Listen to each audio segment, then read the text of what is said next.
Wani police ठाण्याच्या हद्दीतील मुळाणे गावात पोलिसांनी मोठी कारवाई करत सुमारे 81,000 रुपये किमतीचा 3.5 किलो गांजा आणि इतर मुद्देमाल जप्त केला आहे.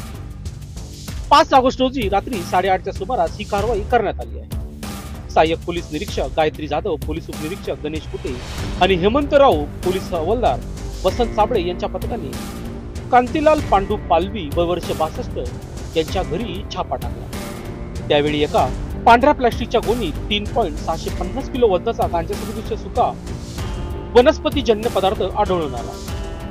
यामध्ये पाने, फांद्या, बिया आणि फुले होती, ज्यांची किंमत अंदाजे 63,000 रुपये इतकी होती. पोलिसांनी गांजासोबत मोबाईल फोनही जप्त केला. त्यामुळे एकूण जप्त करण्यात आलेल्या मुद्देमालाची किंमत 81,000 रुपये झाली आहे. कांतीलाल पालवी हा गांजा स्वतःच्या फायद्यासाठी विक्री करण्याच्या उद्देशाने बाळगून असल्याचे निष्पन्न झाल्याने त्याला अटक करण्यात आली. वणी पोलिसांनी गेल्या काही दिवसांपासून ग्रामीण भागात अवैध धंद्यावर कठोर कारवाईची मोहीम सुरू केली आहे. या कारवाईमुळे परिसरात अवैध धंद्यांवर अंकुश आणण्याचा प्रयत्न केला जात आहे. या प्रकरणाचा पुढील तपास पोलीस करीत आहेत. वणी प्रतिनिधी धनेश्वर जाधव.